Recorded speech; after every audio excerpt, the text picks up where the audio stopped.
منزل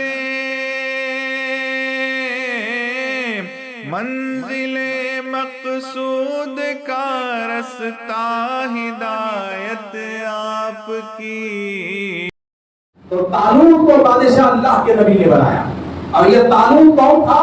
یہ طالوت کوئی شاہی خاندان سے نہیں تھا، نہ تو یہود بن یعقوب کی اولاد سے یہ طالوت تھا، بلکہ طالوت ایک چرواہا تھا، بکریاں چرانے والا تھا، اور معاشی طور پہ اتنا غریب تھا کہ طالوت کے پاس اس کے ذاتی بکریاں بھی نہیں تھے، بلکہ لوگوں کے پاس وہ نوکر بن کے رہتا تھا بکریاں چرانے کے لیے. مگر کیا تھا اس کے پاس جس کی وجہ سے اس وقت کے نبی نے طالوت کو بنی اسرائیل کے بادشاہ کے طور پہ مقرر کیا؟ کیا تھا؟ جب وہ قوم شاہی خاندان کے لوگ یہود بن یعقوب کی اولاد جب آئی پوچھا کہ آپ نے ہم میں سے کسی کو بادشاہ مقرر کیا، تو زمانے کے نبی حضرت شبیل نے کہا ہاں میں نے بادشاہ کو مقرر کیا ہے تمہارے اوپر، مگر تمہارے خاندان سے نہیں بلکہ تم سب کا بادشاہ طالوت ہوگا. تو اب یہاں سے دنیا میں چھوٹے اور بڑے کا جھگڑا شروع ہوتا ہے. جیسا ہی طالوت کا نام اس طاقتور قوم نے سنا تو چڑ گئے، کہا کہ وہ بکریاں چرانے والا، وہ چمڑا بیچ کر اپنے 3 وقت کا کھانا کھانے والا، وہ غریب، وہ مفلس، وہ محتاج ہمارا بادشاہ ہوگا. آخر آپ نے طالوت میں کیا دیکھا جس کو اتنی بڑی قوم اور اتنی بڑی سرزمین کے بادشاہ کے طور پہ آپ نے طالوت کو مقرر کیا؟ اور ساری قوم کہنے لگے کہ ایک بکرا چلانے والا طالوت ہمارا بادشاہ نہیں ہوتا اور ہم اسے بادشاہ ہرگز تسلیم نہیں کرتے.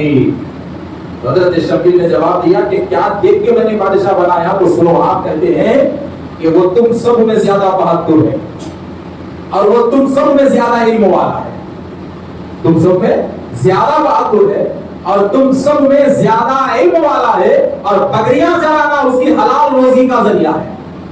اگرچہ کہ وہ تم میں سب سے چھوٹا کام ہے، حقیر کام ہے، مگر وہ روزی تو حلال کما رہا ہے، وہ رزق تو حلال کما رہا ہے، اور علم میں تم سے ممتاز ہے، بہادری میں تم سے ممتاز ہے. تو یہاں اللہ تبارک و تعالیٰ قرآن مجید میں اس واقعے کا ذکر کر کے قوم میں یہ درس دے رہا ہے کہ اے لوگوں، اگر تم اپنے درمیان کسی کو بڑا بنانا چاہتے ہو تو دولت دیکھ کر بڑا مت بناؤ، گھر دیکھ کر بڑا مت بناؤ، نوکریاں دیکھ کر بڑا مت بناؤ، خاندان دیکھ کر بڑا مت بناؤ، بلکہ یہ دیکھو کہ اس میں بہادری تم سے زیادہ ہے کہ نہیں ہے، اور اس میں علم اور قابلیت تم سے زیادہ ہے کیا یا نہیں ہے. اس لیے کہ قوم کا سربراہ بننے کے لیے مال کی ضرورت نہیں ہوتی، بلکہ قوم کا سربراہ بننے کے لیے بہادری اور علم کی ضرورت ہوتی ہے. اور جس قوم کا سربراہ بہادر ہوتا ہے، علم کا جاننے والا ہوتا ہے، تو پھر وہ قوم کا سربراہ، وہ قوم کا لیڈر قوم کو نقصان سے بھی بچاتا ہے اور قوم کو ترقی کی طرف لے جاتا ہے. اور آج کیا ہے میرے دوستو،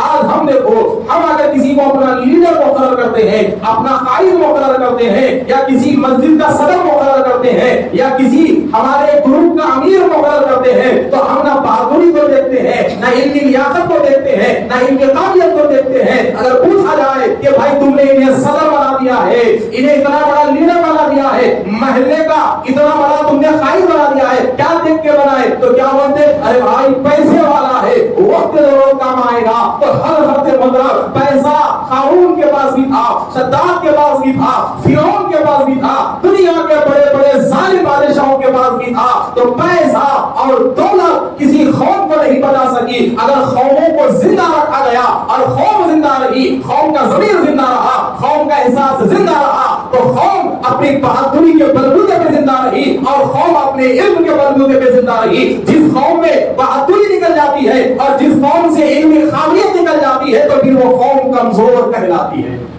یاد رکھو، دنیا میں اگر جینا ہے اور کسی زمین پر اگر مضبوطی کے ساتھ ٹھہرنا ہے تو ہمیشہ ایک ہی مقصد رہنا چاہیے کہ سب سے زیادہ علمی میدان میں قابل ہمیں بننا ہے اور سب سے زیادہ بہادر ہمیں بننا ہے. اور جس دن یہ 2 چیزیں مسلمانوں کے پاس آ جائیں کہ بہادر بھی ہم رہیں گے اور علم میں سب سے آگے ہم رہیں گے، تو انشاءاللہ تعالیٰ اسی دن سے ہر میدان مسلمانوں کے قدموں میں رہے گا. آج غور کر لیں، آج نہ مسلمانوں کے پاس بہادری ہے، نہ مسلمانوں کے پاس علم لیاقت ہے. میں آپ کو علم کا مطلب مدرسوں کے علم کے بارے میں نہیں کہہ رہا ہوں، بلکہ اسلام نے، رسول اکرم صلی اللہ علیہ وسلم نے اپنی امت کو ہر تعلیم حاصل کرنے کا حکم دیا ہے، ہر فن سیکھنے کا حکم دیا ہے۔ آپ جس زمین پہ رہتے ہیں اس زمین کی زبان سیکھنا بھی رسول اللہ کا حکم ہے، آپ جس علاقے میں رہتے ہیں اس علاقے کا فن سیکھنا بھی رسول اللہ کا حکم ہے۔